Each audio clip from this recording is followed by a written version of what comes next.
Tubby, this here is Kevin Barnett from Carbide 3D. And yeah, I don't want to say I'm not usually excited about the stuff he posts over on the Carbide channel, but he's been doing a better and better job every month. He's doing a fantastic job lately. And this aluminum CNC putter project of his is, I think it's pretty cool. What do you think, Tubby? I think it's really interesting. That's not I'm not a big golfer, but that's not a shape that I'm used to associating with any kind of putter I've ever seen. Well, I've seen a lot of weird putters. When I was in high school, my father used to, assemble his own golf clubs. You got the Golfsmith catalog, and it had heads and shafts and grips and all different styles. But the pages with the putters, there are all sorts of shapes and sizes, even back then. And okay.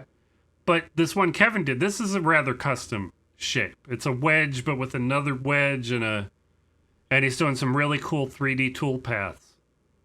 And he's done a fantastic job because he starts with 3D printing to prototype the size, and it's like he knew this was too small when he did it the first time. What is this, a putter for ants? It needs to be at least 3 times bigger, Tubby. At least. And he did a test part out of MDF. This is fantastic because he takes you through his process where he started at the beginning and how he got to his finished product, which he doesn't even consider finished. He thinks he could do a better job next time. He's got his little signature on the bottom. But I never thought of customizing golf equipment. Tubby, how about you? No, not in any of the stuff that we've... Yeah, it would never have occurred to me.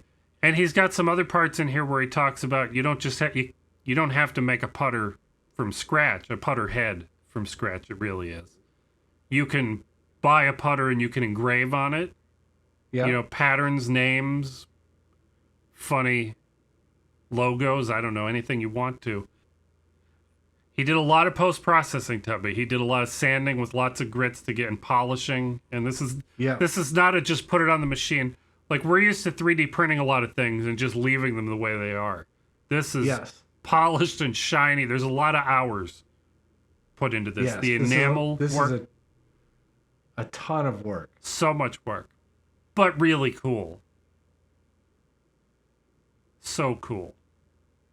Yeah, it's really neat. It looks fantastic.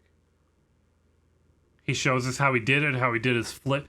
I'm terrified of flipping work over, Tubby. I've never had to do it.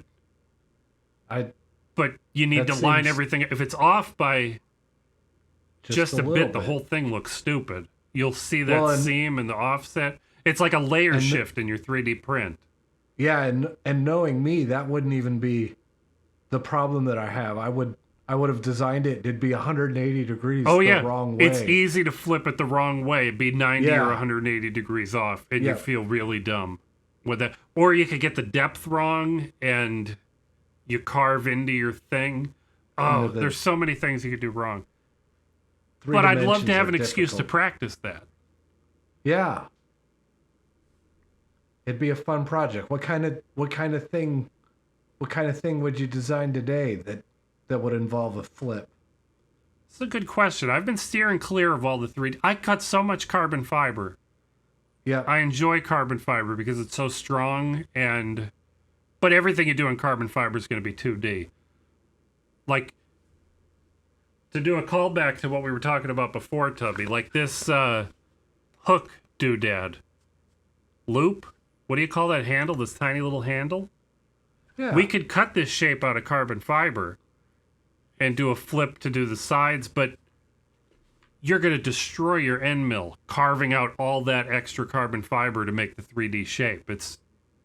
When I cut a whole sheet of your duct faces, if I don't do I do all the holes for the M3 screws first. Because if you do 2 holes in a duct face, 2 holes in a duct face, by the time you get to the 10th duct, the M3 holes are too small. Because you've worn down your end mill because the carbon fiber is so harsh on the... It's abrasive is what it is. Yeah, I remember I didn't understand this at first. I was doing them a couple at a time and not changing the end mill. And eventually I'm like, holy crap, this, I'd have to thread it through the duct face instead of just dropping it through. But I know you want to do some laser engraving on your softball bat.